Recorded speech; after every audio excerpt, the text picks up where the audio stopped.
Hey, I'm Q Paul, and welcome to Lesson 32 in our Spanish series for beginners.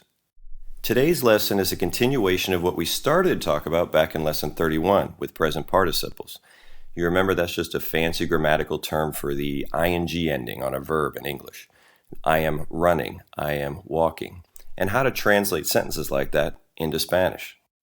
In Lesson 31, I focused primarily on AR verbs and how to conjugate those into the present participle. And that's because they're all regular, meaning they all are going to conjugate in exactly the same way. We're going to drop the AR and just make it ando. Unfortunately, when it comes to verbs that end in either ER or IR, it's not going to be that simple. If they're regular, like with the verb correr, we're just going to drop the ending and add yendo, corriendo. Well, today we're going to be talking about the verbs that don't follow this pattern. There's 3 different types. Our first type is going to be stems ending in a vowel. So what do I mean by stem? The stem is the verb after I drop the ER and IR. It's what's left. So when we have those and it does end with a vowel, we're going to be making it yendo. Here's an example. Creer, to believe. When we drop our ER ending, it's still going to end in a vowel. That means we're going to have to put yendo on there instead of yendo. So it would look like this. Creyendo. That's not too bad, right? Let's look at some more. All of the verbs on the screen follow the same pattern. I went ahead and put in the English translation in case you weren't familiar with a few of them. Leer, leyendo. Traer, trayendo. Oír, oyendo. Construir, construyendo. Huir, huyendo. Caer, cayendo. Before I move on to the second type of irregular verbs in the present participle, I want to talk about the verb ir, which means to go. Now, the present participle of this verb is yendo, all by itself.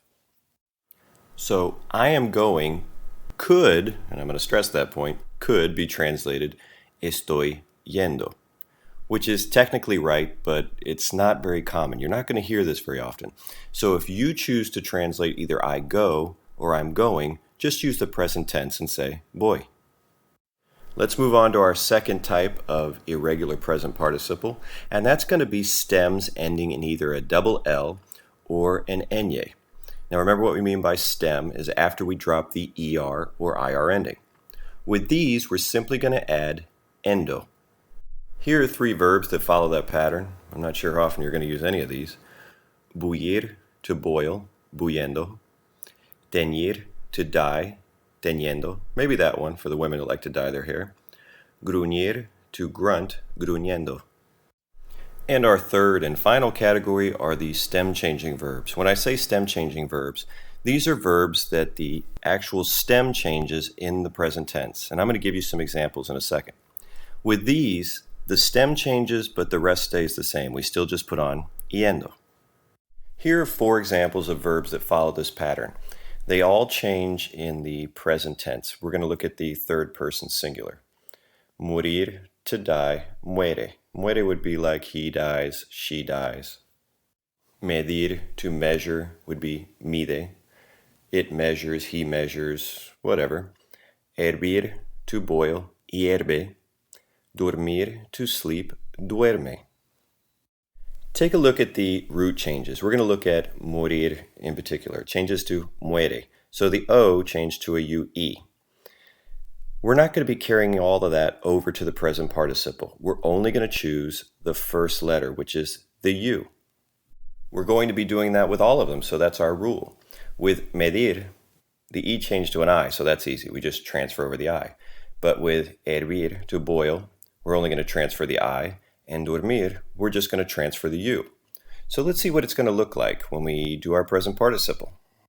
And here are those same verbs in the present participle. You see we changed the stem, but we kept yendo. So, muriendo, midiendo, hirviendo, durmiendo. It's a piece of cake, right? Well, that's it for today's lesson, and I'm sure you're glad because this one was particularly dry and boring. Look, I don't expect you to go in and memorize all these rules. I just want you to be aware that they exist. So when you see something that doesn't follow the pattern like durmiendo, you won't wonder why. Hasta luego.